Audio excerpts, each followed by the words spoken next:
And then cue the Baudrillard mix. The very rules of healing, of negativity and singularity,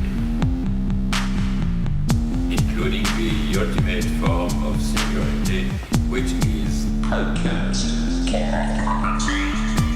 whole state of things, the pure violence without object anymore. This is the typical violence of information.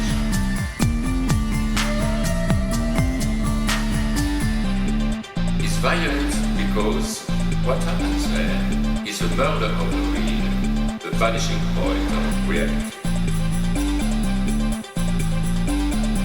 Let's not have a misunderstanding here. Welcome to this week's edition of the Machinic Unconscious Happy Hour with Cooper Cherry and Taylor Atkins.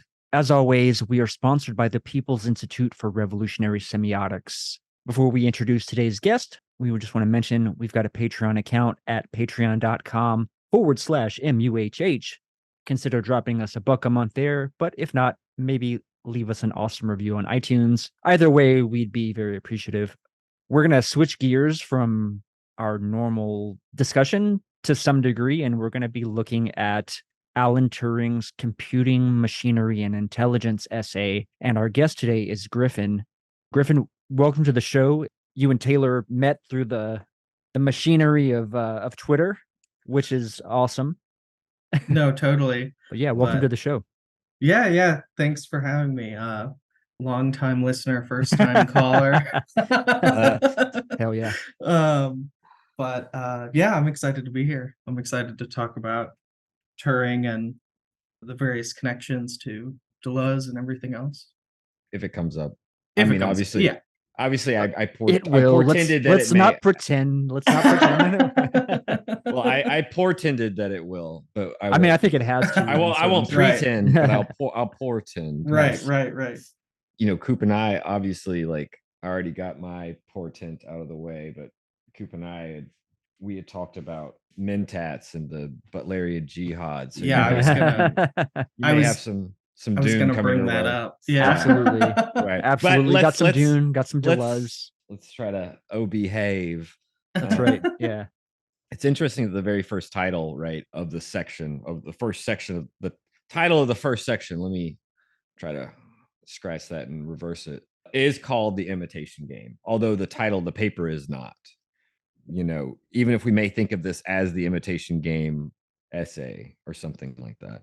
It is interesting that the initial game proposed is not necessarily that involving a machine, right? Yeah. It's now the intermediate communication between the subjects ABC, it is machinic, right? He's thinking of either a typewriter or some sort of, one can imagine different machines for this. But he also says there could be a fourth party who's just kind of like carrying messages, like a game of telephone. There has to be some procedure, some sort of formalized mechanism of communication that eliminates the difference between, or the perceived difference between the two interlocutors. But let's back up. Let's back up and if you want, I can let you do it, or we could all do it. But let's set the game up. The original initial state of the Imitation Game just involves humans, correct? I think that it's funny that he opens, even before he introduces the game, he says, I'm concerned with a question. Can machines think? Then I'm going to throw that question in the garbage can because I don't want that. There's a whole bunch of problems with defining what a machine is, defining thinking. And so he says, instead, let's not rely on semantics, you know. Right. Instead, let's propose a game. And so he calls it the Imitation Game. And initially he has three people: a man who's A woman B, an interrogator C, who can be of either sex. And the interrogator or both or neither, you know. Yeah. Right. Of course. He leaves that, he seems to leave that blank, right? That undefined, the interrogator. Yeah. Am I wrong or am I right? He says, quote, who may be of either sex. Who may be of either sex. Okay, so from it. It's interesting that the gender does kind of is fluid throughout the as he refers back to the text, sometimes B turns into a man, sometimes. I think it's interesting. The pronouns, if you will, become algebraic A, B, C. So Yeah. it's even further removed. The pronouns, yeah, they just become algebraic variables to a certain degree, which may or may not be of more or less consternation to reactionaries. But doing calculus with gender symbols, It's kind of interesting Right. because it would go to like Lacan, right? There's like or maybe Freud, the masculine position, the feminine position, let's Hmm. say, like the way that in the relation to like a variable in this context.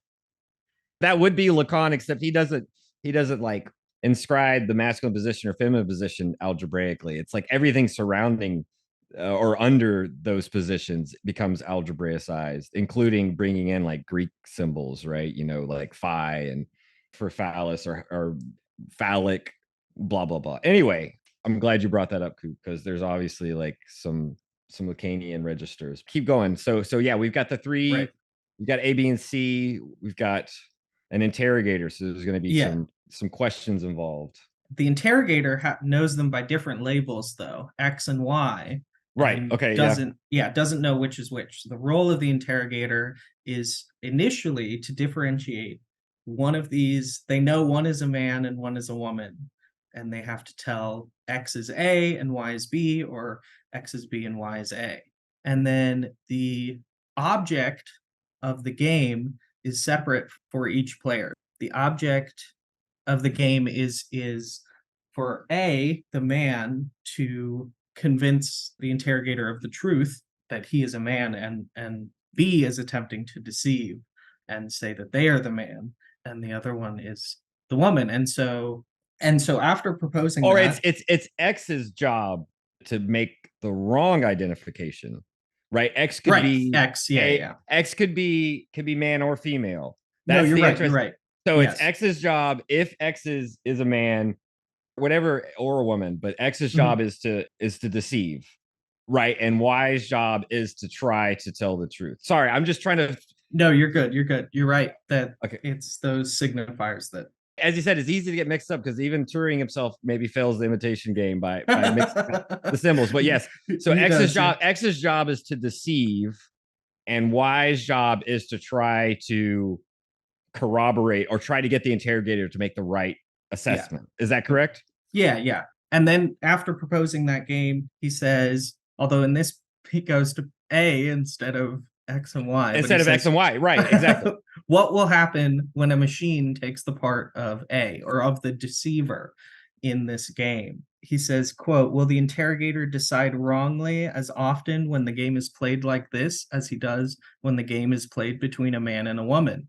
Right. These questions replace our original, can machines think? I mean, we could, and this is great because this is a very short opening section. There's a lot to unpack. We can talk about even with just. I mean, I know that Coop, you and I have talked in and out the episode. We've come in and out. I mean, I think it started kind of with having Lorenzo Chiesa on to talk about the deceiving God, the non-deceiving God, the sort of this kind of Cartesian question, which is also obviously interests Lacan too in different ways. But yeah, this kind of notion of certainty, if you will, right? Because the interrogator's job is not necessarily to just guess, because then that's just flipping a coin, right? Now there may be in a conjecture or like an educated guess, like to the best of my knowledge, beyond or to a certain threshold of beyond a Right. reasonable doubt or something like this. This question of doubt and certainty, it does give it a kind of interesting, it's like a Cartesian box or something, right? Or I guess three of them, right? At least. Yeah, and I think it's interesting, obviously Turing's work before this is all about decidability. He's responsible for at least perhaps the most rigorous proof of undecidability in mathematics. And so I think it's funny that then he's taking this decision from the machine to the person, right? Now it's the role of the person to determine the machine. So then I guess that goes into this second section of the essay.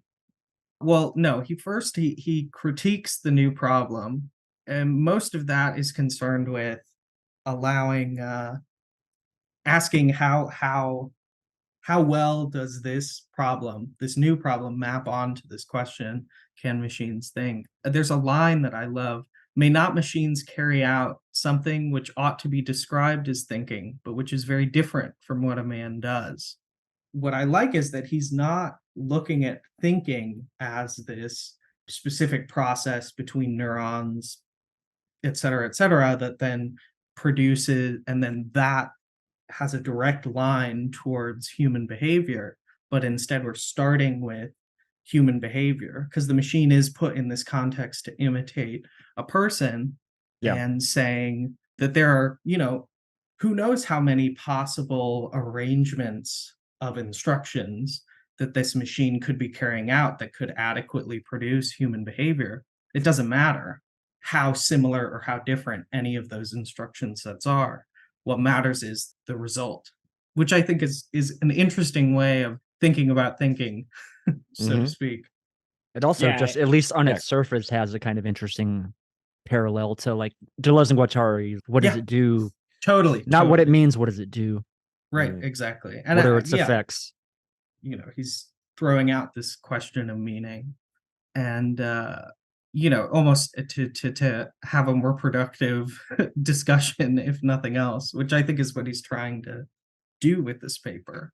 He comes to the conclusion it would be assumed here that the best strategy for winning this game, for correctly deceiving, would be to try to provide answers that would naturally be given by a man. But he does spend a bit of time on this question of what if the machine just spouted out, nonsense or whatever? How would the interrogator deal with that? It's also a loaded suggestion, and I think Mhm. Turing is fairly well aware with it by bringing up this notion of maybe the machine's best success would be by imitating behavior of whether it be the man or the woman, A or B, X, Y, whichever position. I mean, I guess the machine's position is to deceive, right? So Mhm. whether it's A or B, it's in the position of X. It's in that position of deceiving the human, so to speak, to win in that way. And I suppose that what's interesting, right, is that one thing that he doesn't necessarily state outright, but maybe brings up with Mhm. this notion of imitating behavior in a natural way is the very fact that machines could be sort of pre-fed all the information of the stereotypical modes of identifying men and women for a given society, for a given time, even for a given like language, for a given region, right? Because these things can vary, even if there may be obviously with larger macroscopic structures like patriarchy, but there could be even more molecular levels of sort of presumptions about what constitutes, whether it be like we're talking about with Coop, we could have even like a psychoanalytically trained, machine with the feminine, Hmm. masculine position, and but it's obvious it doesn't have to be that nuanced. It could Yeah. obviously take into play what is it that what are the stereotypes that are going to be grabbed on by A and B and manipulated by the deceiver X, right? Or the truth teller, like how are they going to try to assert their compliance with the gender they're trying to convince? Because they're each trying to convince, but in different ways, right? So Yeah. what's the lever, the Archimedean lever to kind of convince that, oh, this is what a man, that's what a man would say, right? Yeah. Like it's very interesting because that, as you said, it begins the game begins with human behavior and psychology, Yeah. and also cultural assumptions and stereotypes, All of that. which are obviously they can also be highly individual, right? Because Totally. as People have their own biases or mm, presumptions about about other people that may or may not be particularly accurate, as we of respecting the given quote unquote status quo established values totally. of conformity or not. I think that that's where there are a lot of these variables in the background that I know Turing doesn't necessarily bring out in stark relief, but at least intimates in terms of the machine imitating behavior that might be natural for the sex that it's supposed to be simulating and dissimulating. I love the fact that you bring up the psychoanalytic, because obviously this isn't in the paper, but one of the first, I can't remember the name of it off the top of my head, but one of the first quote unquote successful Turing test machines was, or that proclaimed to have passed the Turing test, was in the 60s. And it had, basically what it did is it would play the role of a therapist. Yeah, Of you, the yeah, analytic position. Yeah. yeah, and you would tell your problems to it, and it was a very simple piece of software. It would say, "How's your day?" And you would type out what happened. "How do you feel about that? Do you like this?" And it would take certain keywords, it might find a name or certain nouns. It was very, obviously it was the 60s, so it was super simple, but people even developed, and it would just ask questions. It wouldn't say anything. Not really. But people would develop like a genuine emotional connections to it. They were convinced that it was a person, that it couldn't be a machine.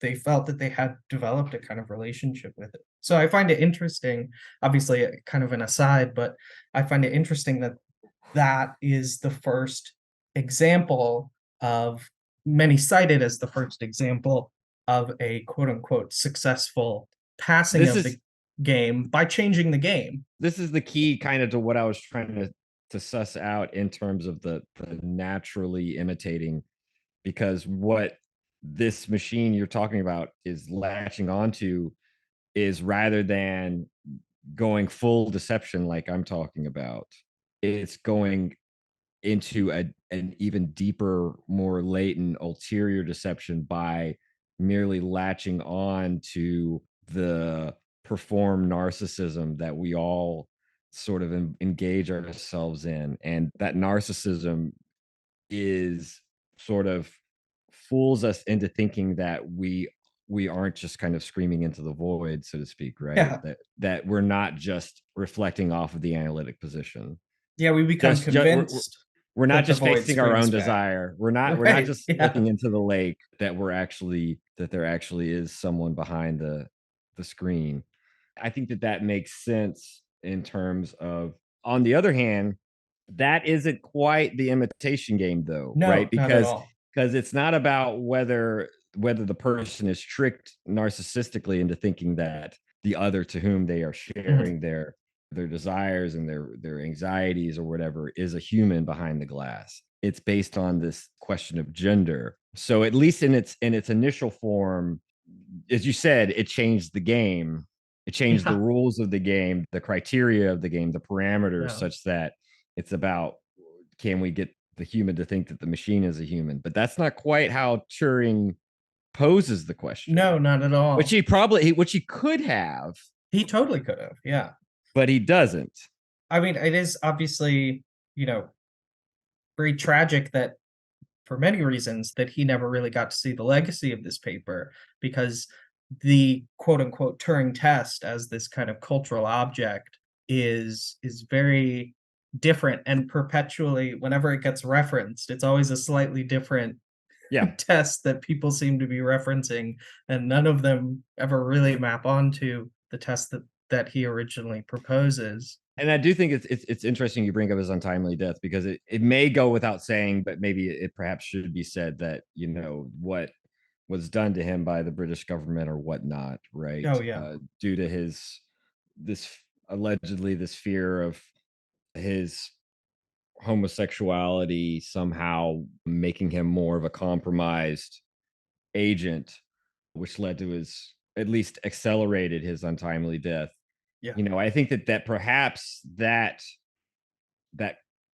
I'll say inner conflict, the fact that it was illegal to be homosexual in Mhm. Britain, and he was entrusted with some of the highest, intelligence, and all of this compromised position that he found himself in, is what gets him to think about the imitation game in these terms of gender. Yeah. That's perhaps why it is phrased this way, and not whether or not a machine can emulate a human successfully, which is such a much more of a general, generic kind of whitewashed, or just, it doesn't have any, it itself is a kind of empty form, even if the jitter rolls are empty, but it reduces a binary down to a kind of, well, I guess it's really a trinity, right? Because it's machine, man, woman. It reduces that trinity down to just a binary of human, non-human.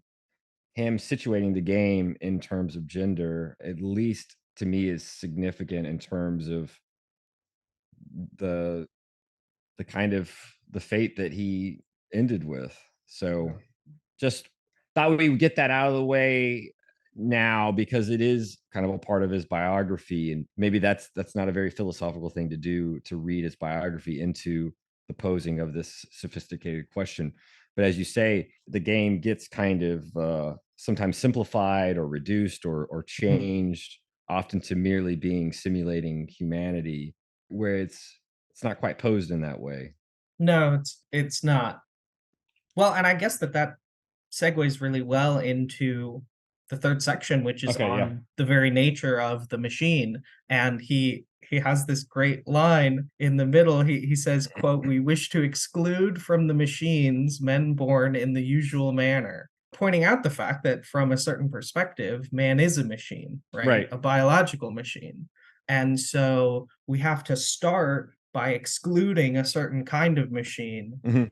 before we can even begin to talk about what it is that we're trying to interrogate, you know? That reconnects to that Cartesian legacy that I was talking about, La Mettrie with man machine. And Mhm. even in sort of Descartes, he's thinking of animals as these little machines, even though somehow man is excluded from that. And I think that's why Turing comes back to it and wants to collapse the man animal separation, even if Yeah.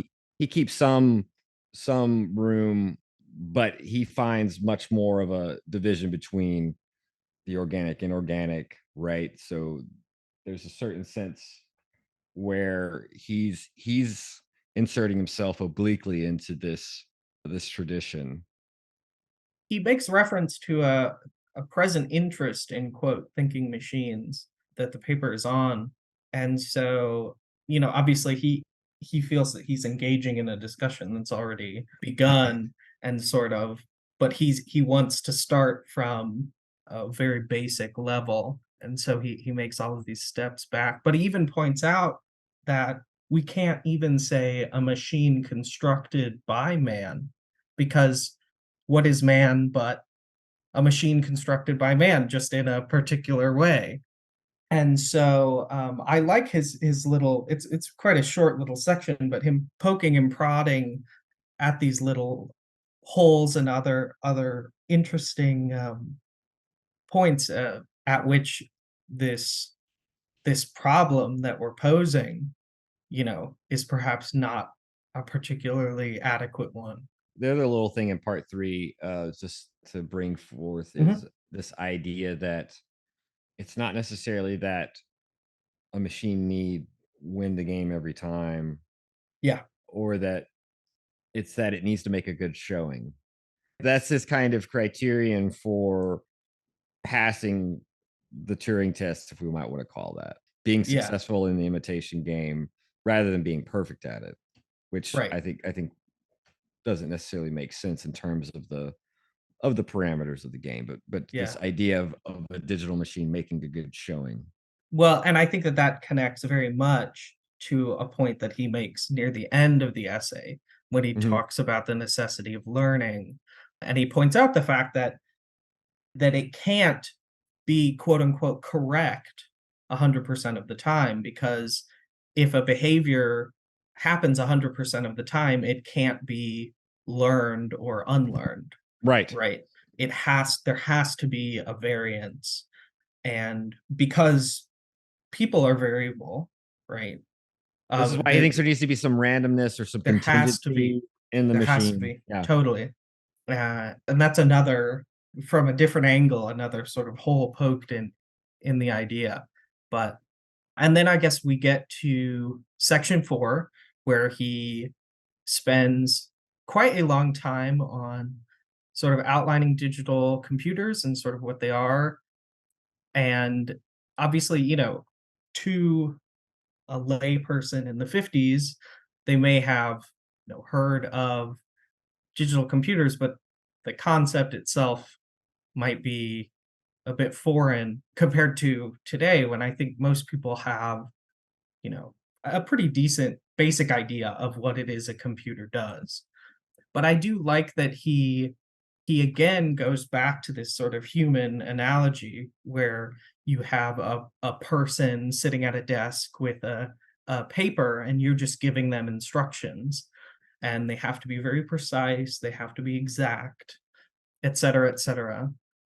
But I don't think that we necessarily need to go in depth on this section beyond, he introduces the notion of programming as creating a set of instructions for a computer to execute. You have conditionals, you have loops, etc. Coop and I, when we were discussing this, it was interesting to talk, whether it be in human terms or more abstract terms, about store, executive unit, control. Hmm. I didn't know if Coop, you had anything you wanted to say on that score, specifically related to anything that we had discussed, or if that was more of just kind of this more passing interest. To me, this is maybe one of the most interesting things to think about is how does memory or the store, how does that relate to thinking? Hmm. And I might even bring in the unconscious here to differentiate what a machine does, or even what thinking is for a machine and a man. Like, maybe it's not the same thing. Does a machine have an unconscious? Is it impacted by time? That's In the maybe the same, most interesting question, because right. for a human, right? Like, even our concept of what a man or woman would be is going to be impacted by the past, and probably not so much the future, but possibly, right? There's the element of history, which brings in that, to me, is maybe where the question of, okay, thinking for a human and thinking for a machine would be two different things. Maybe we should divide them out, right? Because, and that perhaps goes to this, what is it? It's not solid state.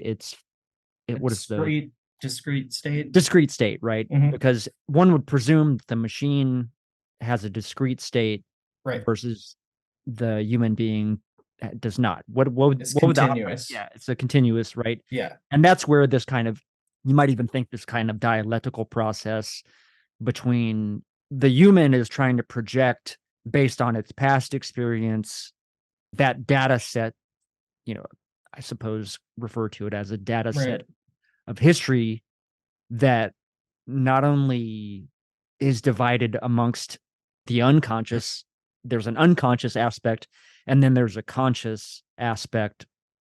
I don't And know. I there's a think, pre-conscious aspect, right? There's right. something. Yeah. I Yeah. mean, I suppose There's memory we can recall and bring to Right. mind immediately versus what is like repressed, right? Yeah. So we have to make these certain analogies. This reminds me of the opening of Bergson's, what's it, Matter and Memory, right? I mean, he spends a bunch of time on, he uses extensive and intensive, and he's using slightly different definitions than I think Deleuze uses them. But if I remember correctly, it's been a bit since I read it, but if I remember correctly, essentially extensive map is one's continuous and one is discrete, essentially. And he makes some arguments on the transformation from the continuous into the discrete in the production of what we might traditionally call consciousness, which is interesting because that's exactly what happens in a computer, right? When you, the continuous, as I was talking about earlier, this continuous charge of electrons becomes converted into either a 0 or a 1, which becomes discrete. It is very interesting to ask what it is. And I think there are all sorts of interesting phenomena that people point to in like modern machine, let me use the broadest terms possible, modern sort of machine learning systems, where they try to analogize. There have been interesting little things written on, hypothetically, finding dreams within certain image generation processes or whatever. Because the issue with neural nets, which is perhaps most widely used, is that they are much more of a black box than other learning systems. It's very difficult if you want to isolate a certain part of the network, you could, and say, what is this part?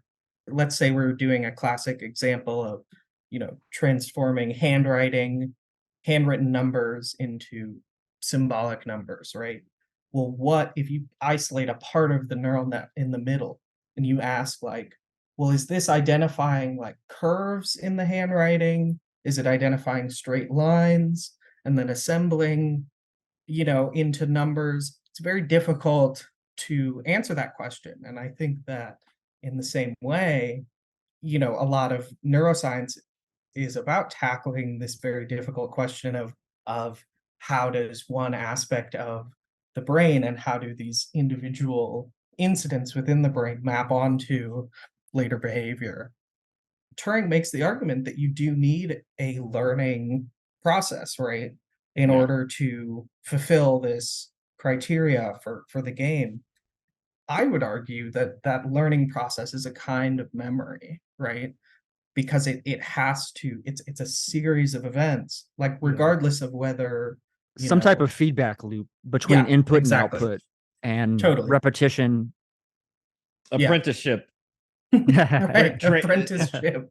Apprenticeship training. I mean, that's Yeah. in difference of repetition. I mean, that's the word that Deleuze is associating with learning is apprenticeship, because those two words are much more etymologically linked in French, right? Apprentissage and apprendre, this apprehension, this active apprehension, this training that goes into it.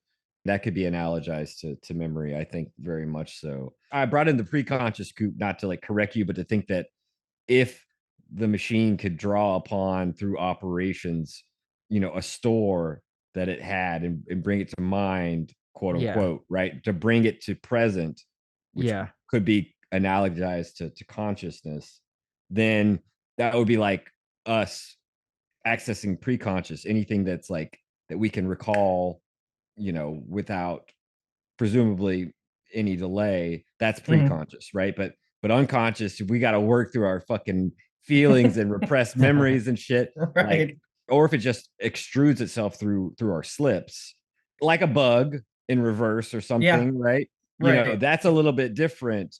And that's why you said whether or not a machine could even be said to have an unconscious. I mean, that could be maybe the parapraxis would be the bug, like Griffin Uh, brought up earlier. yeah, I like that, because of course the way that a machine responds to a bug, it tells you something about the machine, Mhm. something that sometimes you might not be able to know about it Yeah, without through other means of engaging with it. it's like a So symptom. Yeah, yeah. So that is, that's good. that's very interesting. I like that a lot.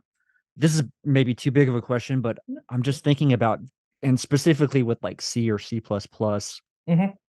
could we draw an analogy between the like include statements, STD, I forget what they are. Right. It's like sys.io, or I forget even the fucking Yeah, uh, standard, including packages, right? IO, Yeah. etc. Like studio.sys Yeah. or whatever the fuck. Right. Those includes that are sort of acting as those almost like, I mean, would that be like, you might say, the functions that are built into like things that our brainstem controls, like involuntary Like they're breathing built and in. digestion. They're functions that get called by the like higher order of the machine, but they are sort of embedded within its own like this other substrate level, I suppose. I think especially if you think of how a modern computer works, right? It has an operating system. Even if you're not doing anything with the computer. If the computer's just sitting there, even when it's on, it's pinging to make sure it still has an internet connection. It might be scanning for Bluetooth. It's doing a bunch of little Right. things in the background. Maybe BIOS would even be the better Yeah, analogy than like the right. programming language Mhm. of these include instruction sets. Yeah. With the includes, you could almost see the includes like the nervous system, right? You're connecting one part, an existing set of codes of both functions and functionalities to another set by and explicitly making that connection. So if we wanted to follow this sort of biological analogy, I think that might make more sense.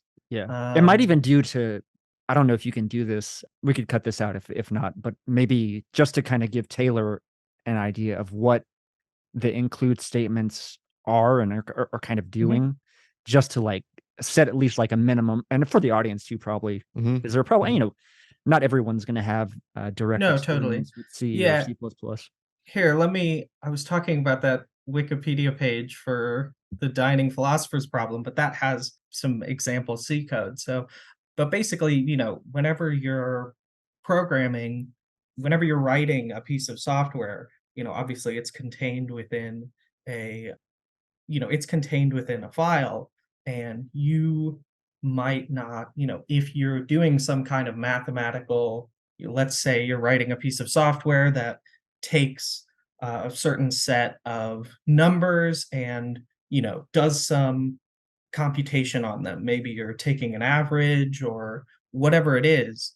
Now, you could, of course, write out all of the necessary mathematical functions to do all of those averages, but it's likely that someone has already written that kind of software. And a lot of times, whatever language that you're working in might even have that functionality built in.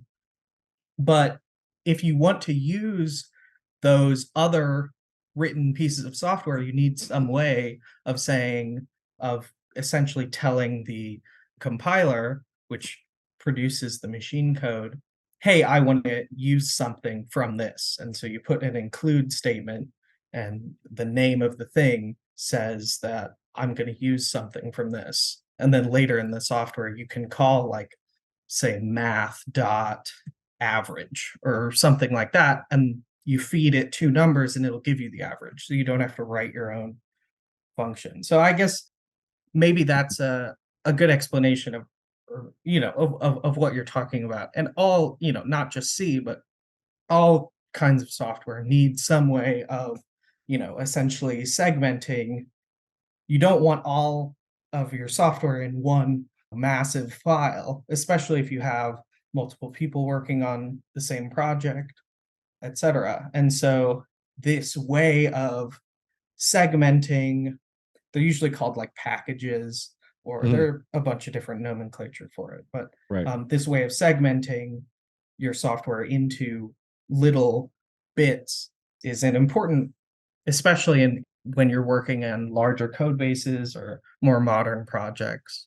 Um, So Taylor, you can see this example I've got up on the screen. See my like our include statement has stdio.h. So that yeah, basically stands for standard input output, right? And then this is just kind of syntax. And then the like actual thing that does the bulk of the actual action is this printf statement, this is basically instructing the computer print hello world. So this would yeah. print hello world just one Well, time.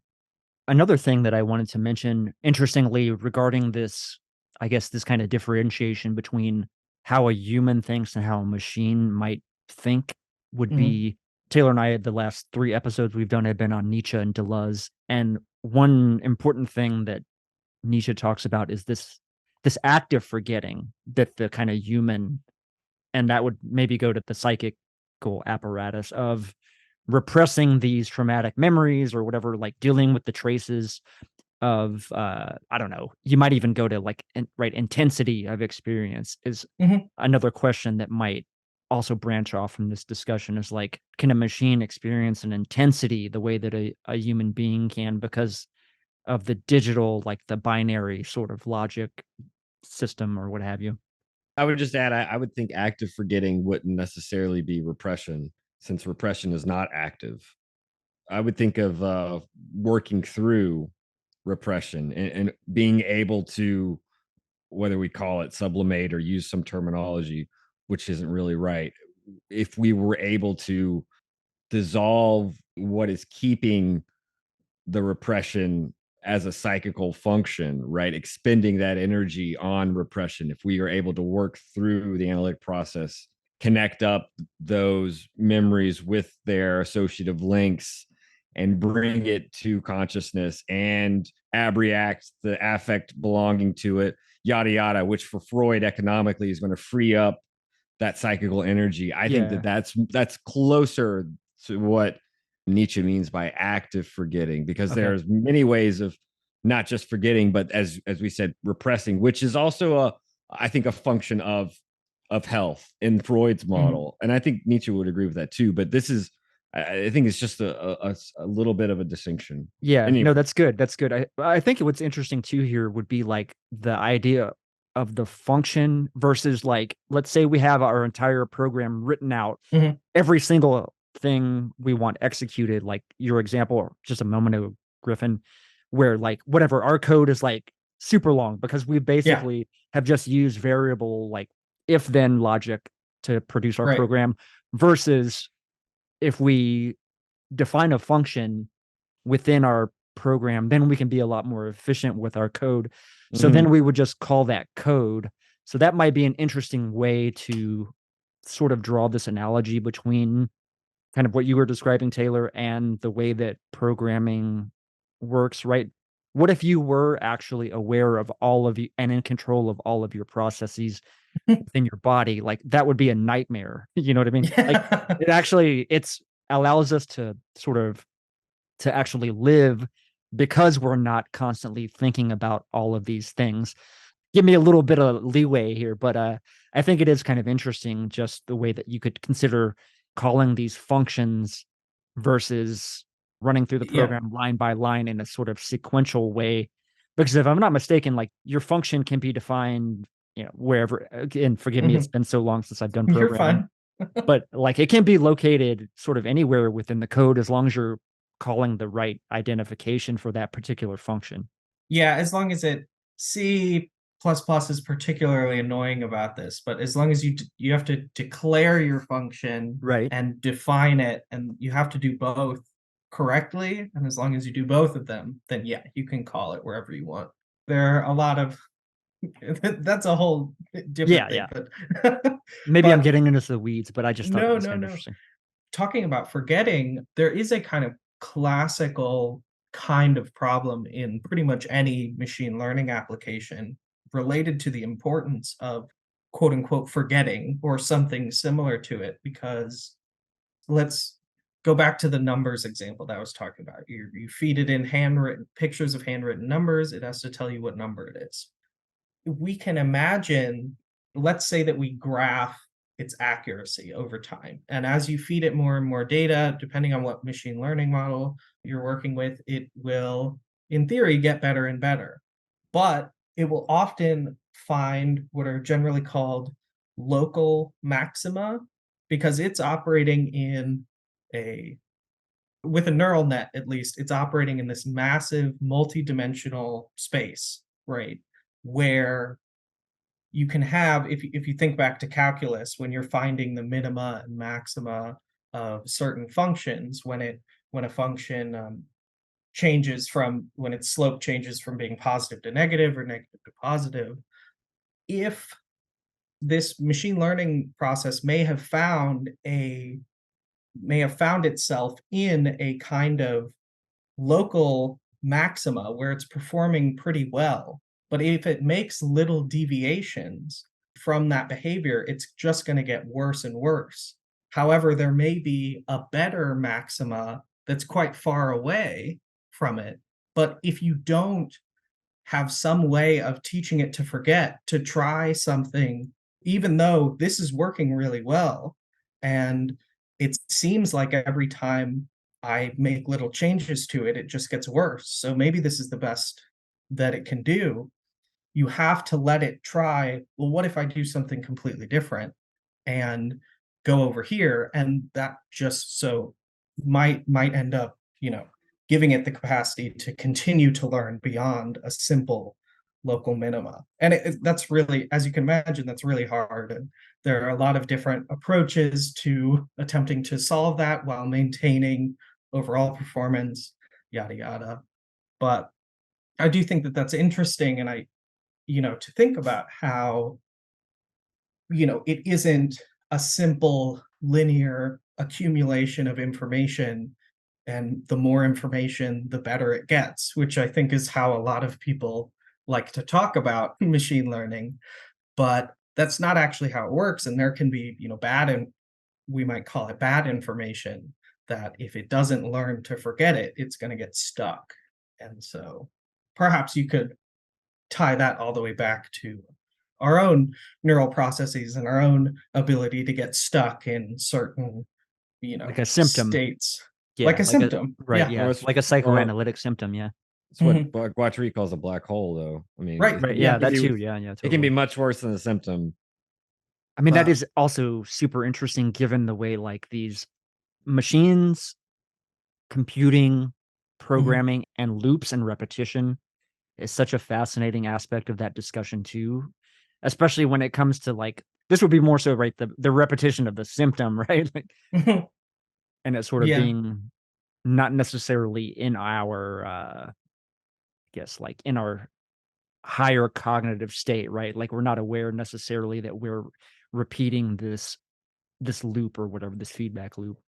Right. You think you're just doing normal behavior, and it's only over a long period of time that you can see, for the machine, you can see it kind of spiraling around this little spot that it's stuck in, or in human behavior, you can see the ways in which each part kind of feeds back into the total behavior. So you kind of have to take a broader perspective on it to be able to identify what's going on, I guess, and how it's different from other behavior.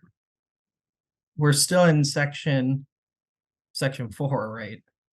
We were actually kind of working through it, if you think about Right. it. Yeah, we were. No, that's I mean, we've already actually like tackled all the sections to a certain degree, but We have. I mean, we've touched on them at least. I like him pointing out that the difference, it's not possible to determine the difference between variable behavior and random behavior. Mhm. Whether it's a random number generator or just pulling off of the digits of pi, Yeah, they produce a similar effect, which I think sort of ties a bit into, in a broad way, into sort of the undecidability of certain, or the inconceivability of certain things.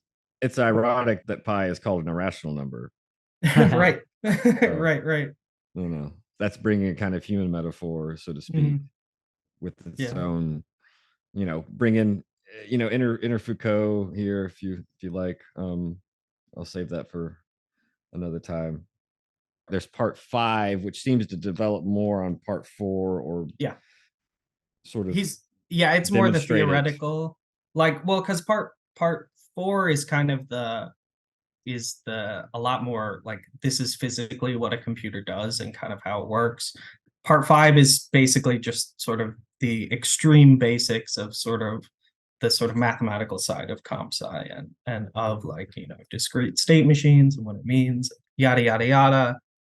He's basically using the analytical engine instead of, like, he doesn't choose to use a Turing machine as his example, which is normally when this stuff is taught, you use a Turing machine. So I find it funny that Turing doesn't use his own example, but the whole point is that they're universal. They all can be, which is, in and of itself, quite an interesting mathematical property. Is, there's this notion of Turing completeness, is normally what people call it, but basically there are theoretically infinite number, maybe not infinite, but there are many possible programming languages or ways of constructing discrete state machines, right? We don't have to use electricity. He has an aside on this. Yeah. There was a great example that somebody did. I saw a video on it. It was in a museum in Britain, but they actually did a machine learning process with just matchboxes. They made a computer out of dominoes. The importance is not electricity, it's that there are discrete states. And it turns out that as long as whatever discrete state machine or computer language or whatever it is, as long as it has a certain set of properties or it's able to do a certain set of things, a very small set of things, they're all equivalent. You can map one onto the other. And so something is said to be Turing complete if it can do everything that a Turing machine can do. And it turns out that a Turing machine can do everything that a computer can do. A Turing machine can run Minecraft, whatever. I mean, it would be quite a quick little Turing machine, or you'd have a very slow game of Minecraft. But I've always found that a very interesting property of machines is that they are truly universal. And you have a lot of very funny examples. There's an esoteric programming language. That's the official term for them. An esoteric programming language called Brainfuck, which is a programming language made entirely of, I believe it's 6 or 8 characters. It's just like plus, minus, equals, open bracket, close bracket, and I think that's it, right? It's just 6 characters, and that language is Turing complete. Every single computer program can be written in just those 6 characters, which is kind of crazy to think about, considering the sheer complexity of behavior that's possible out of computers. Part 5 was mostly just introducing that universality and sort of equivalence of all computers, which I guess does bolster our original question: can machines think? Because if we can prove that one machine can think, we can prove that all machines can think in that kind of way. But yeah, and so and then that gets to definitely the longest, far and away the longest section of the paper, which is like subdivided into 9 different sections, I think. It's the objections. He's yeah. Contrary views on the main question. And we've touched on some of these. Definitely. The theological objection, which is kind of based on a type of arrogance inherited from culture, from scripture, from narcissism. This was partly where I drew upon and he goes into greater detail, but this notion of sort of man being separate from the animal kingdom, which is why I brought up Descartes when he thinks of animals as machines, and yet doesn't go as far, which is why the next logical step of La Mettrie is like, well, I mean, you went that far, you opened the fucking door, you opened the box. Right. Man machine, right? So there are some ethical interesting problems with, Descartes thinking of your pet dog as a machine, and it's like, well, animal cruelty it's a non-problem in that sense. Not to say that animal cruelty has been done away with by, it just takes on a new form and takes on a different ethical significance. If machines can't feel pain, and that is itself a presumption, because I know elsewhere, I think in our collection, the paper that precedes this, I forget the title of it, but Turing goes into like training machines through pain, pleasure, through like reward systems, which he maybe mentions in this punishment. He does in the but he actually specifically says like pain and pleasure in the previous essay leading up to this in this volume. And so, training a machine through, we could say punishment reward, but he uses pain pleasure as the series, which comes very Freudian, right? Because we can think about the pleasure principle, the reality principle, blah, blah, blah. I think it's interesting too, right? That this notion, obviously we think quote unquote machines don't feel pain because they're specifically inorganic. But as we brought up at the beginning, like man is a very special kind of machine, perhaps. Deleuze and Guattari call man, I believe they phrase it somewhat as like the eternal custodian of the machines of the universe or something like this. But what's preventing the custodian from being engineered? For Turing, he engages the theological question much longer than I thought he would, because he's kind of like, listen, I'm not going to really take much stock into this kind of Right. theological claptrap, but and I can almost see him like in the margins, like seeing as my fellow Englishmen are at least overtly, ostensibly good Christian fellows or whatnot. And he does bring up some cultural differences. Like it's not universal that every human has a soul throughout different religions, right? I Mhm. mean, I don't know what scripture he's thinking of when he brings up Islam, or whether or not that is a actual tenet from the Quran, or if that's more of a like a teaching. But one can imagine conversely, like the dogma in the Catholic Church, one could think of like the absurdity of like every sperm is sacred, and what that entails, right? As though souls inhered in spermatozoa. This question of thinking equals having a soul, I think, if I'm right, I mean, obviously there's more nuances in there, and a part of it is attacking some hubris, but it does end on this kind of note about thinking having a soul. And he kind of proposes, like, why can't we imagine a god endowing an elephant with a soul? Right. Right? Exactly. Like, aren't we like diminishing his he uses the his, and that's Yeah. still a His kind of power. verbal inheritance, which is why I do it so easily. But Mhm. we imagine, you know, God being omnipotent in the Christian tradition, right? And being male, which is Mhm. interesting because we can think of an imitation game of, you know, God being woman, Yeah. right? Being beyond all of those categories. But in any case, Turing's like, look, this question of soul is actually a little bit slippery, and starts to collapse on itself. He mostly argues that they're just that people making this argument are just grasping for they don't like the idea of machines thinking, and so they're finding some excuse. But he points out that, I really like this because he brings it again back to the creation of children, right? Where we create children, and under if we assume that people have souls, we're creating a thing that has a soul. And so what is the difference, that we're not becoming God by creating something that has a soul, or we always are, right? And that ties into his second objection that he calls the heads in the sand objection, which is, I think, a very funny way of Yeah. describing it.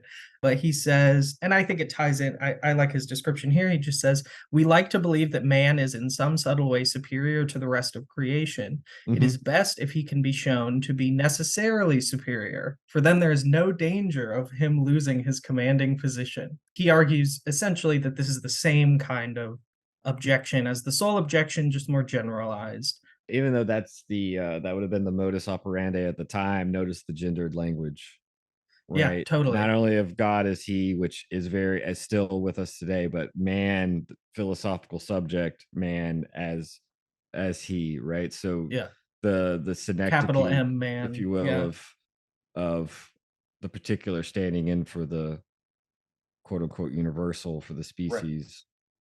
When I was bringing up this notion of history, for example, or you know what I mean? That's a prejudice that is determined by history, right? What's a machine's relationship to history in this sort of context in terms of I understanding raised or thinking thinking and understanding may be even different. Can a machine understand and can a machine think? Is that a different question? I don't even know. Mhm. That's like opening up a whole other can of worms. I've raised my machines different. They know better than Right. to do that. But that's also a good question, Coop. This question of understanding and thinking, because I do think that Turing seems to take it for granted that at least functionally machines understand, right? Because he'll talk about the teacher is giving orders and there's built-in instructions. When the teacher says something, the teacher's always right, right? This is built in. This kind of, again, this there's no deceiving teacher, right? That gives a command, do homework. That's an instruction. So there's an understanding that's built in. But I know that you're kind of questioning understanding, which recursively could perhaps be possible, which could again become another part of the puzzle of solving this question of can machines think. Yeah, it's interesting that because it is a kind of when a professor that of mine was talking about machine learning, or he was talking about evolutionary algorithms, but it applies to machine learning generally. It is a kind of tautological process where whatever fits your criteria will continue to fit your criteria, Yeah. and it will continue to reproduce. And I do think that that is a kind of recursive movement. Recursion as a or induction as a kind of logical movement is always interesting. I don't know if have you my understanding is that induction as a proof technique came about out of computer science as a new way of generating proofs that didn't exist before. I don't know if either of you are familiar with mathematical induction. I know there's three way of doing proofs, right? Mhm, And I'd have to double check and see this, but there was for a long time, there was only two ways, right? mhm. From what I know, the proof by induction that you're talking about was with the first proof solved with the help of computers. And Yeah, yeah, yeah, yeah. the proof that I know, because there's direct proof, right? Proof through axioms. There's the proof through contradiction, which I suppose would be ad absurdum or something like this, right? Sure. But then there's the proof by induction. And what you're talking about is the famous four color map theory, right? That a Mhm. map, however complex, could be shaded in with four colors such that no one color was touching itself on its borders, right? So that, France and Germany aren't both blue or some shit, right? And this was a problem that even when my dad was in grad school, this would have been in the early 60s. Even Mhm. then, he had a roommate that like spent all of his time on this shit. And it was I can eventually imagine. proved around the Yeah. time when my dad was finishing his PhD. It was eventually proved with the help of computers because it took a lot of manpower, quote unquote, Yeah. right? It took a lot of calculations to actually exhaust the variations of this. This also, I think, is a part of the puzzle of can machines think?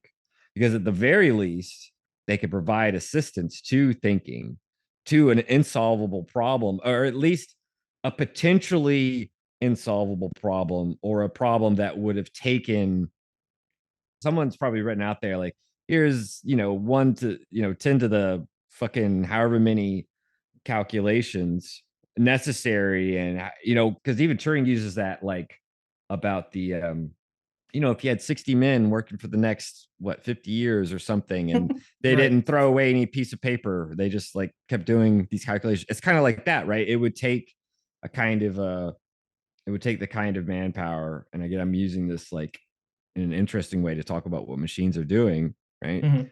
To have solved it. But yes, this was, and I assume there are other proofs by induction now through Yeah. computer assistance. I think I misspoke. It seems like it was proof by induction was like fully formalized by Boole, who's sort of a pre sort of computer science. I've always found it such an interesting way of of thinking and of proving things, because recursion when you're programming is a very whenever you introduce it as a concept to programmers, it's very confusing because it's not a normal way of thinking about how to iterate over a process. It's not the way that we tend to think about it, but it works really, really well. And so I guess I've always found it I've found it interesting to think about how it is how it operates differently from a traditional repetition and how it operates in the same way. But perhaps that's a different discussion and sort of It's a di- tangential to the it's a I mean, difference and a ga- repetition.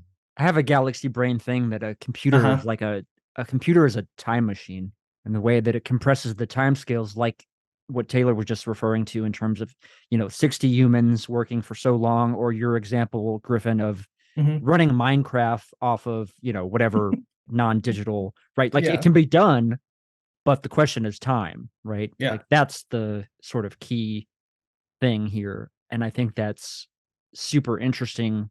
And I think Turing even mentions something about this within the text itself.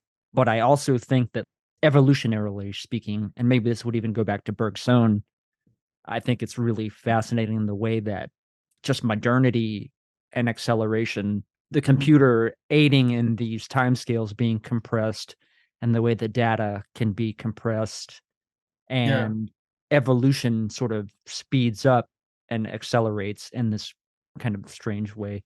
Yeah. Well, and I think that it would probably be good to connect it back to Marx, right? Where the very tendencies of capitalist acceleration and of the capitalist division of labor towards taking, what are traditionally, if you think during the Industrial Revolution, you had all of these disparate, crafts and arts and whatever that all had various, qualities, and every single piece was unique in some sort of way, and it becomes standardized, it becomes accelerated, and it becomes divided, right, into, to think about programming, into individual functions, Yeah. that can be carried out by any universal agent, the universal agent of the worker. And so I think in this way, it's interesting to think about. Obviously, modern computers are very much a product of the capitalist economy, and Yeah. I think that they reflect its necessary operations, perhaps in an interesting way. I don't know Yeah. if that connects No, exactly. totally. How I was thinking about this is like Mhm. a process of deterritorialization, reterritorialization in terms of nature or whatever, preferring the more deterritorialized forms for whatever reason that would be. I don't know. Is that like efficiency of, maybe that goes to efficiency of energy and like the universe just being like this engine of efficiency? I don't know. I don't know if that Hmm. necessarily maps, but there's something to that process where, like, you know what I mean? Because obviously you go from Babbage and this Hmm. mechanical computational system to, obviously we're at the threshold of something like quantum computing becoming a reality, right? Like that's a deterritorialization of the whole process of computation itself, right? Going from this very kind of simple and discrete process to this more open-ended process. When you think about quantum computing in specific, there is this kind of massive, we might call it a sort of potential massive deterritorialization on the horizon, because I don't need to get into the specifics of it because it's kind of complicated and long to explain, but quantum computing essentially breaks all encryption completely. And there are people who are trying to work on a kind of quantum encryption, but I'm skeptical of that idea. It's more like a desperate grasp for a kind of encryption, but there's no indication that quantum would have any particular properties of it. But What do you think about that in relation to this kind of axiom of information wanting to be free right, well, in terms of encryption, right? Because there's no way to hide the data. If everyone can access the data, then that can also accelerate right, change or well, and the experimentation, etc. yeah, well, and the question, it then becomes, because there's a difference, right? In order to decrypt something, obviously you need a way of breaking the encryption, but you do need physical access, right? And so it makes me wonder if as intellectual property laws and all sorts of other things continue to be, very important, especially for modern, the intellectual property of, Microsoft is just a bunch of software that can be easily copied. If you got the source code, you have all their intellectual property. It's very easy to copy. And so protecting it is really, really important for Microsoft. So it makes me wonder if there will be almost an acceleration of more physical protocols preventing some kind of physical access. Yeah, like a Butlerian jihad style, like mentats themselves, right? Like Yeah, yeah. There it is. bottleneck, There it is. bottleneck, Mark the timestamp. No, go ahead. intentionally bottlenecking it through the Yeah. organic substrate for a security purpose. Mhm, That's a super totally. interesting tangent to come up with. I like that a lot. Obviously, we don't know. And it doesn't, you need a quantum computer.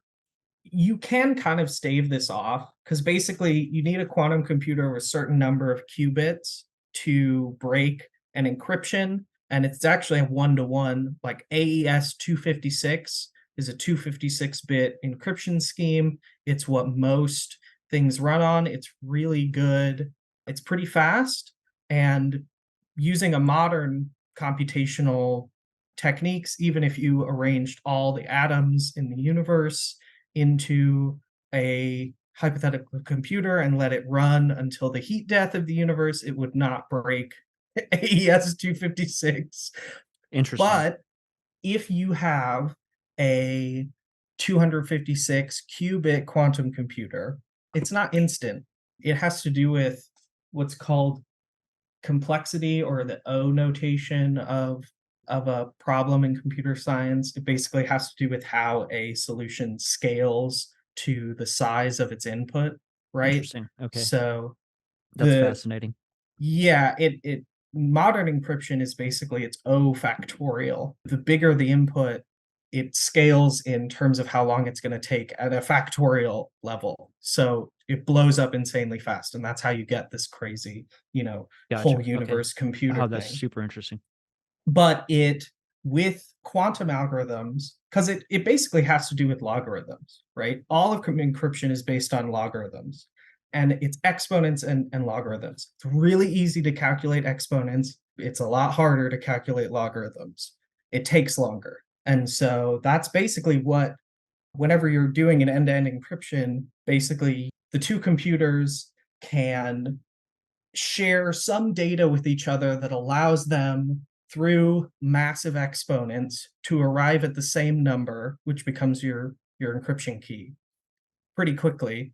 But due to them storing they have local data on them. The math of it is kind of weird, but if someone is intercepting their communications, they each have local data that they're not sharing with each other, but they can combine their local data and arrive at the same number. And so somebody listening in would not receive enough information because they don't have one of the two numbers to actually calculate anything. And so these you have to guess these logarithms on the numbers that you see sent, and that takes an insane amount of time. But there are quantum algorithms that can calculate these logarithms at a much lower O complexity. I think it's like n log n, although I don't remember, which is pretty fast. That's a really good complexity.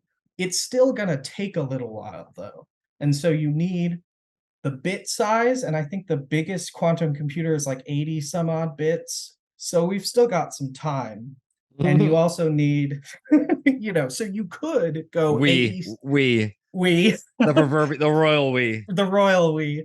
You could just go AES 512, AES 124. If you increase the bits beyond the current quantum computers, then they won't be able to break it, because it has to do with how the qubits interact with one another. That's what makes the algorithm work. I don't really understand it beyond that high level, because quantum computing, I know some people who are more familiar with it, but it kind of goes over my head a bit beyond that. Eventually, at the very least, all the encryption, all the AES 256 encryption from the past will be broken. I do wonder what ramifications that'll be. Now, the issue is, of course, even when it's broken, there aren't very many quantum computers, and you have to use like liquid nitrogen, or I think liquid helium. You have to hold them at super low temperatures. So they're insanely expensive, and they're never going to. Some people seem convinced that there's going to be some magic technology that allows quantum computers to be more generalizable, but that seems pie in the sky thinking, which is quite common in in the field of computer science, unfortunately. But yeah. One thing, just because we've had a pretty nice adventure, and I know Oh yeah. we could keep going through. I thought I'd open up a question maybe to help us like orient towards the Mhm. outro, which was, if Turing begins with this question, can machines think, but sets it aside and plays with it as we've gone through, it doesn't seem like he questions the fact that machines can learn. And it's an interesting thing to make such a hierarchical distinction between thinking and learning. And I know that for me, at least, the operative third term in something like difference of repetition, if I'm simplifying, Mhm. between thinking and learning is knowing, because for Deleuze, he's opposing his way of understanding learning specifically through challenging orthodox images of thought against something like absolute knowing, right? And that there would be a kind almost like a lived distinction. I'm using, that's my terminology, Mhm. between learning and knowing or knowledge. And so, the question of whether or not a computer can know something seems very easy, because it goes back to what we kind of talked about with store executive control, right? I mean, like, it could be reformulated in those terms, right? As you were talking about, in terms of algorithms, or in terms Mhm. of even just manipulating symbols or storage. This question of learning doesn't seem to be a problem for Turing. He even says, like, "Oh, I've taught some little child computers some I things. love It, that it little was child. unorthodox, and it maybe didn't work the way I thought, but that's maybe the way it needs to be done. It needs to be. Mhm. We shouldn't think of a learning machine as an adult, but as a child, right? There's Yeah. this becoming child woven in that would take us another few hours to unpack. I think it's interesting that the problem is, can machines think? Is it not merely is going through? We only went through a couple of these objections, and we could go through more of Mhm. them. The objection from consciousness, whether machines can have consciousness, blah blah Right. blah, and whether even that, again, as Cooper said, we just went over Deleuze and Nietzsche for three things, and even Deleuze is to bring out how much Nietzsche has this virulent hatred and disgust for consciousness, and how it's actually like this mediocre herd Mhm. function of humanity. And so, to is it not a residue, at least, of our, if not the whole kit and caboodle of human hubris, to like somehow say, okay, machines can know, they can learn, but think, no, that's our purview. What's interesting is Simondon has this interesting line where he talks about this kind of difference between man and animals being this kind of relative distinction, where he almost says something like, and I'd have to check the verbiage, and so I'm going to botch this, but he says something like, you know, man lives exceptionally but thinks ordinarily, whereas animals think exceptionally and live ordinarily. This becomes then a question of singularities, a question of singular points versus ordinary points, I think, for him. And I'm wondering if there's not some kind of analogy where the imitation game, the Turing test, is this question, making a good show of making the thinking a little bit more of an ordinary point in the series of the machine's sort of processes, rather than these exceptional singular points. I kind of wove all that together, but I think the main thing I wanted to say is, like, machines knowing doesn't seem problematic. Machines learning doesn't seem problematic, but machines thinking, why is that still this? Is there not this whole subterranean metaphysics behind what it is to think, without even getting like Heideggerian about it, or some shit like that? Because even Heidegger's like, problem is we're still not thinking, right? Like, even Right. if you want to go down that road, it's like there is a whole tradition where thinking is actually rare for humans. So, like, for Simondon to kind of take a different tack, but to do it so as to again connect us back to the rest of the animal kingdom, he's kind of doing an indirect way of attacking, or of shoring up our modesty. So I'm kind of wondering about this thing where maybe part of the problem, and the reason why he poses the imitation game in this way, is because, as you pointed out in the very first section, he's like, look, if we stick with these metaphysics, I mean, he calls them these terms of language, but I'm Yeah. thinking of metaphysically. If we think of these terms of machine thinking, man, they become these big inflated generalities, Yeah. that there is a kind of dialectic going on throughout this essay where those distinctions start to fall away, at least man and machine from the very beginning. But thinking goes through this development that we may have known what thinking was at the beginning when he discarded using the term, but at the end, when really Turing is proposing we need to have these machines that are children, and as he's kind of thinking about the child as like this unformed like cortical organization that can be like organized, arranged in ways, in different methods of training, apprenticeship. It becomes unclear at the end of the essay what exactly, if thinking is even an operative term anymore, if it's not just a foil, and Yeah. why he discards it. Those are just a Yeah. series of thoughts, if they were thoughts. Those are just a string of inputs. String of inputs. I like that. I agree completely. And I like how he has this like atomic analogy near the end where he, Critical mass, right? yeah, the critical mass. Yeah. Some thoughts are subcritical, right? Yeah. You hear, you have an input, we have tons of inputs all the time, and a lot of them just fizzle out into nothing. But They sometimes don't force us to think, as no, they Deleuze don't. would say, But right? yeah, and but you can have a thought or an insight or whatever that can, create volumes. You Mhm. could say when Marx discovered surplus value, or whatever you want to say, but that there's this explosiveness to thought in this analogy, and I find it very interesting that even though he's kind of throwing thinking away, he is constantly, as you point out, he's sort of interrogating it and slowly plucking it apart. And so perhaps instead of thinking about what, I think it totally ties back to this Deleuzian, what does it mean versus what does it do?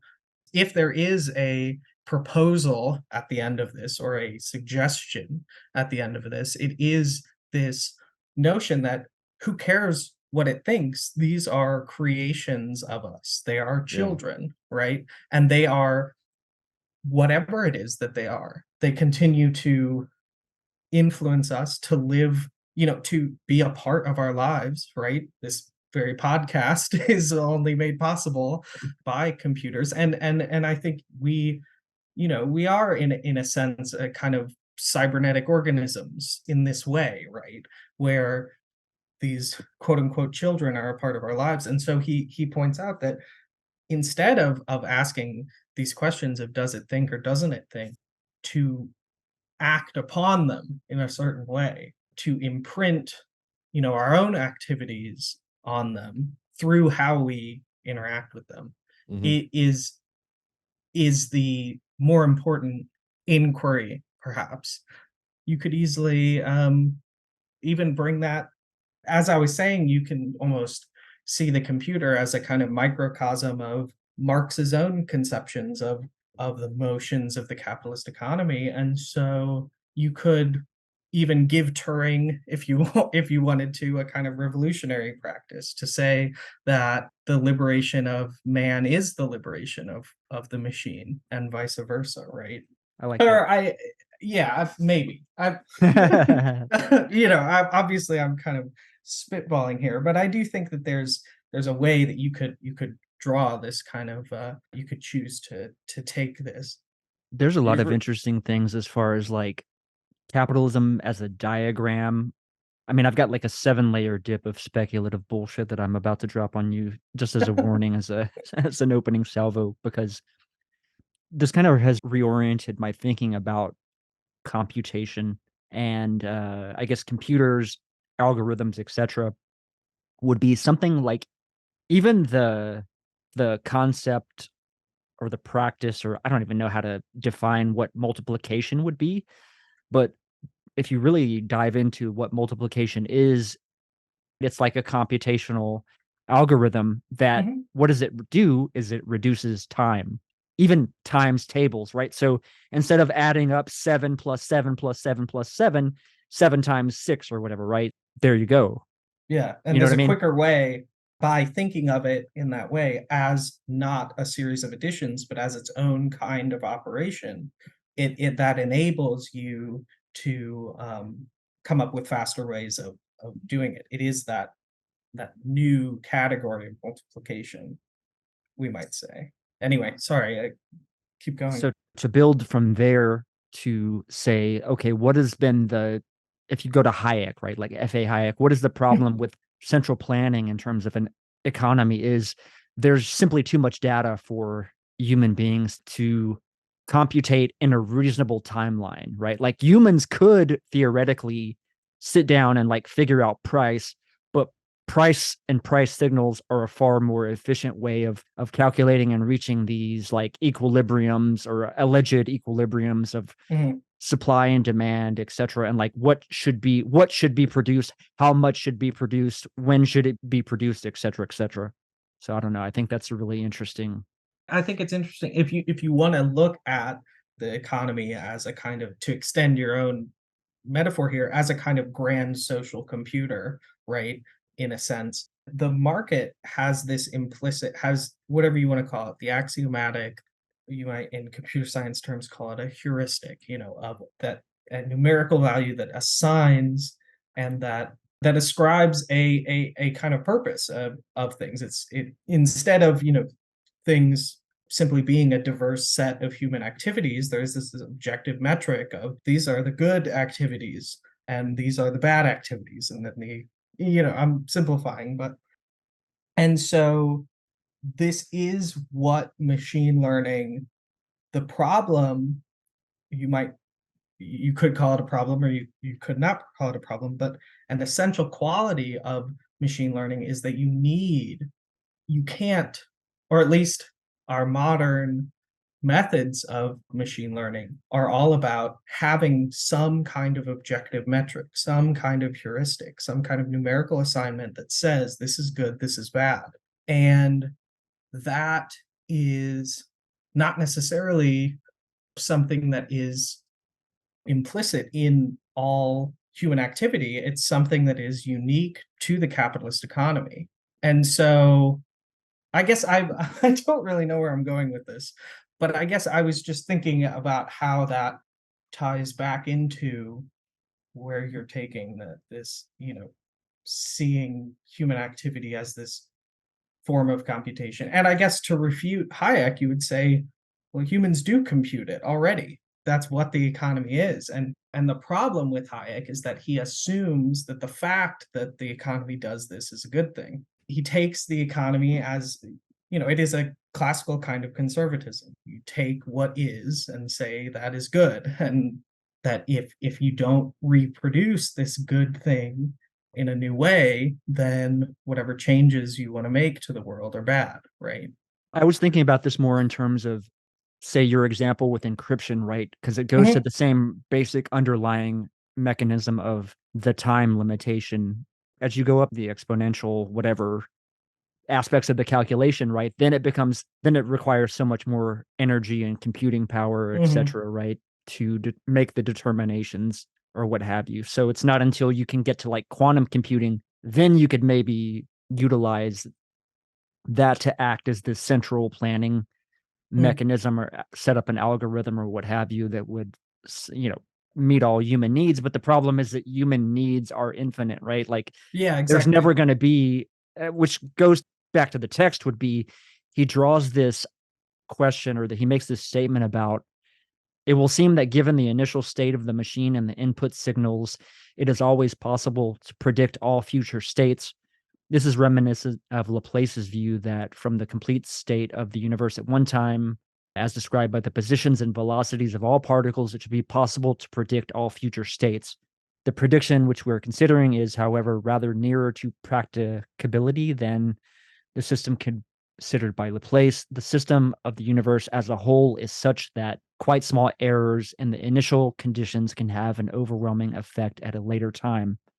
The displacement of a single electron by a billionth of a centimeter. I don't know if we necessarily need to go through the rest of that, but I think, I don't know if you see what I'm ultimately getting at with regard to this computational aspect. Can we ever reduce human needs in an economic sense? Can that ever reach a state to where it would fit into this discrete aspect? Maybe not, right? Like, Yeah, is that putting a square peg into a round hole or what, something like that? right. That's the question that we're stuck with, is we live in a world that's organized by this kind of heuristic principle. And so it seems natural to say that, yes, maybe there is some metric. You use the word reduction, this way of reducing human needs. And so the question is that a bias of our capitalist world that makes us see these things this way, or is it possible? Or perhaps, with when you bring up quantum computing, it is very interesting because it allows for specific, very specific kinds of computations to be done way, way faster than ever before. For the vast majority of applications, a quantum computer operates in the exact same way as a classical computer. And Just on a so, faster, more powerful. But yeah, the ultimate like mhm, baseline function is sort of the same as my example of multiplication. It's just like this more right. it's like this more deterritorialized evolution of Mhm, even something like multiplication. You could probably go back in history and like multiplication would come from addition, right? So we started with our digits, our hands, like literally counting on our hands, and then that becomes deterritorialized into a numerical system, etc. Right, and then it mhm. goes on and on from there in this With the iterative abacus, yeah, relation. yeah. Yeah, and I guess for me the question is like from a sort of scientific Marxist point of view, like is this even a goal that we should pursue, or is this a in the sense of meeting human needs, right? And Yeah. the way that human needs are never going to be this discrete, calculable thing, because every time there's a new grounds of possibility, then Mhm. that is going to impact the subsequent expression, right? Because that would even go towards this notion of contingency as a universal. Everything isn't determined until in the last instance, right? Right, right. We even in our discussion, I don't know if you listen to this with John Rofe, we kind I of ended up in this discussion where like all prices are derivative and the price really isn't set until literally at the time of the purchase. So there's exactly, this yeah. weird kind of like relationship between determinism and immanence and etc. that I'm not smart enough to really articulate that, but I find it Yeah, super fascinating. I find it interesting as well, and I think that there are, depending on how you frame this question and this idea, I think that there are many, if you go back to kind of Marxist standpoint, there are definitely, at least in my eyes, there are a lot of debates that do, even though they may not realize it, they are kind of hinging on this question of the mechanisms by which social organization, or Right. by Yeah, which social exactly. organization and social production and social reproduction, by the mechanisms by which those take place. Like who And decides what's important, that's the who yeah, decide, and that's where intensity, I think, sort of exactly. almost comes into play again. Who decides what needs are and what gets met, right? Figuring out that problem is Mhm. maybe the real root issue that we have to figure out is who sets the problems, right, Taylor?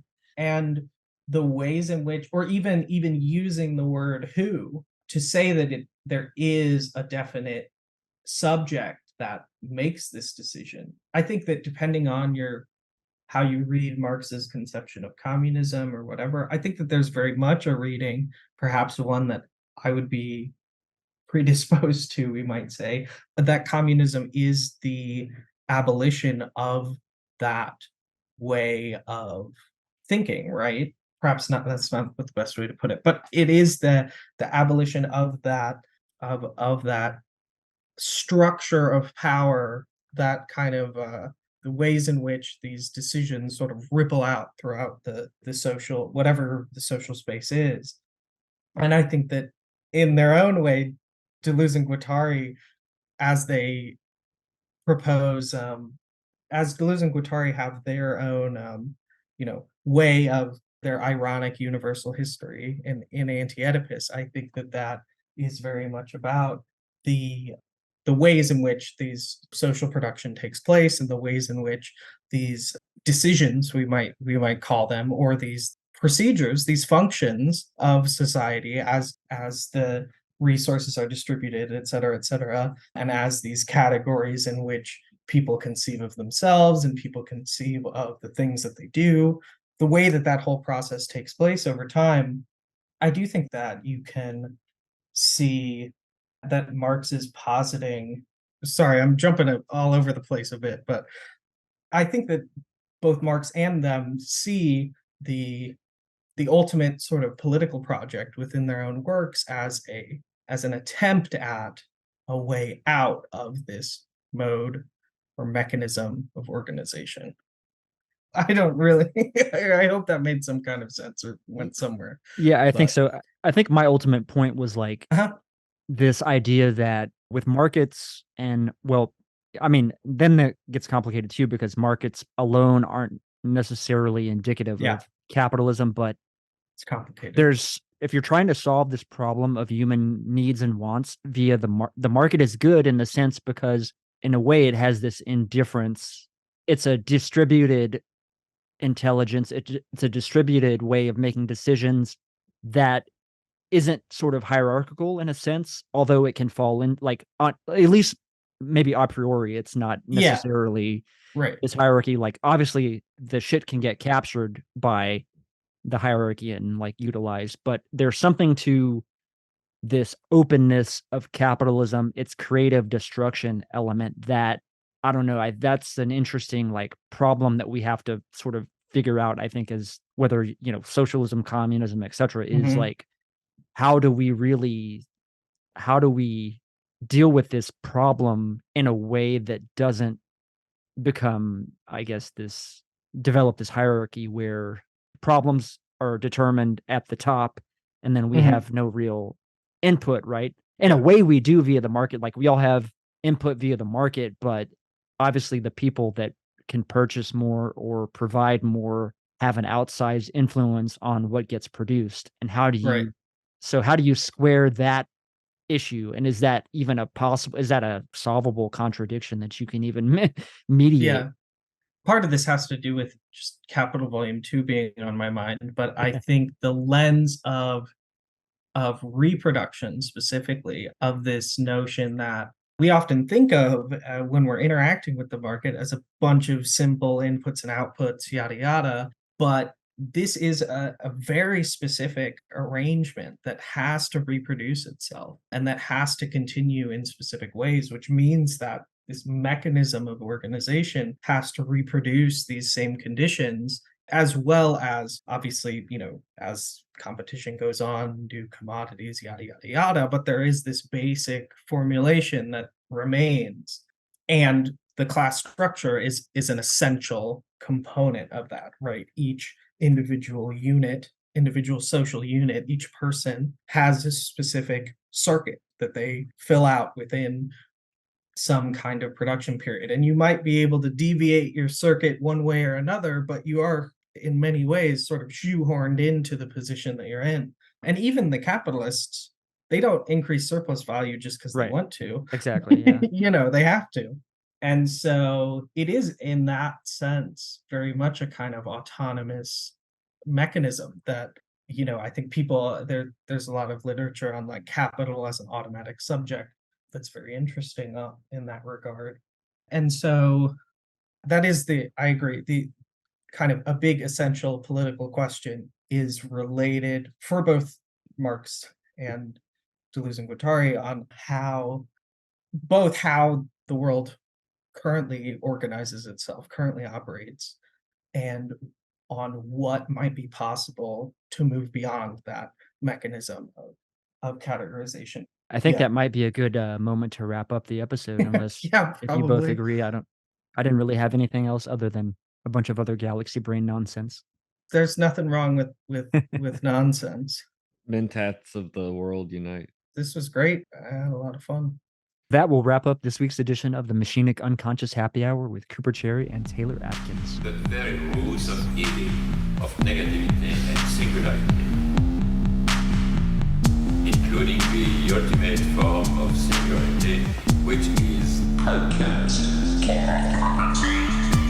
whole state of things, the pure violence without object anymore. This is the typical violence of information.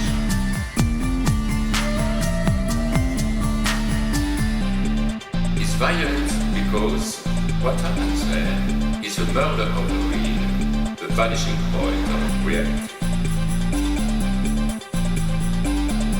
Let's not have a misunderstanding here.